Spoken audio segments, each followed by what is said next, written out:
കോതമംഗലത്ത് ടി.ടി.സി. വിദ്യാർത്ഥിനിയുടെ ആത്മഹത്യയുമായി ബന്ധപ്പെട്ട് ഇപ്പോൾ ഞെട്ടിക്കുന്ന വിവരങ്ങളാണ് പുറത്തുവരുന്നത്. റമീസ് എന്ന യുവാവാണ് സോന എൽദോസ് എന്ന 23-കാരിയുടെ മരണത്തെ തുടർന്ന് പോലീസിന്റെ പിടിയിലായിരിക്കുന്നത്. സംഭവത്തിൽ സോന എഴുതിയ ഒരു കുറിപ്പും കണ്ടെത്തിയിട്ടുണ്ട്.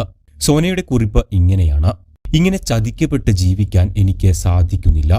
ഇമ്മോറൽ ട്രാഫിക്കിന് പിടിച്ച റമീസിനോട് ഞാൻ ക്ഷമിച്ചു. പക്ഷേ അവൻ വീണ്ടും വീണ്ടും എന്നോട് സ്നേഹമില്ലെന്ന് തെളിയിച്ചു. എല്ലാം മറന്ന് ഇറങ്ങിച്ചെന്ന് എന്നോട് മതം മാറാൻ നിർബന്ധിച്ചു. രജിസ്റ്റർ മാരേജ് നടത്തിത്തരാമെന്ന വ്യാജേന അവന്റെ വീട്ടിലെത്തിച്ചു. കുടുംബക്കാരെ കൊണ്ട് മതം മാറിയാൽ കല്യാണം നടത്താമെന്ന് പറയിപ്പിച്ചു. റമീസ് ചെയ്ത തെറ്റുകൾ അവന്റെ വീട്ടിൽ ഉമ്മയും ഉപ്പയും അറിഞ്ഞിട്ടും യാതൊരു നടപടിയും സ്വീകരിക്കാത്തത് എനിക്ക് അവരോട് അകൽച്ചയുണ്ടാക്കി. സഹദ് എന്ന കൂട്ടുകാരൻ എന്റെ കൂടെ വരാമെന്ന് പറഞ്ഞ് റമീസിനെ പിന്തിരിപ്പിച്ചു. വീണ്ടും എന്നെ തിരിച്ച് വീട്ടിലേക്ക് എത്തിച്ചു. മതം മാറാൻ സമ്മതിച്ച എന്നോട് പിന്നീടും റമീസും കൂട്ടുകാരും കുടുംബക്കാരും ക്രൂരത തുടർന്നു. മതം മാറിയാൽ മാത്രം പോരാ, തന്റെ വീട്ടിൽ നിൽക്കണമെന്നും കർശനമായി പറഞ്ഞു. ചെയ്ത തെറ്റിന് ഒട്ടും തന്നെ കുറ്റബോധമോ എന്നോട് സ്നേഹമോ റമീസിന് ഞാൻ കണ്ടില്ല. എന്നോട് മരിച്ചോളാൻ റമീസ് സമ്മതം നൽകി.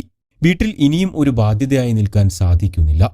അപ്പന്റെ മരണം തളർത്തിയ എന്നെ മുകളിൽ പരാമർശിച്ച വ്യക്തികൾ ചേർന്ന് ഇന്ന് മരണത്തിലേക്ക് എത്തിച്ചിരിക്കുന്നു.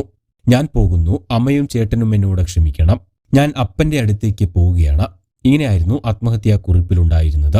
ആത്മഹത്യാ പ്രേരണ, ശാരീരിക ഉപദ്രവം എന്നിവ ചേർത്തിയാണ് പോലീസ് കേസ് രജിസ്റ്റർ ചെയ്തിട്ടുള്ളത്.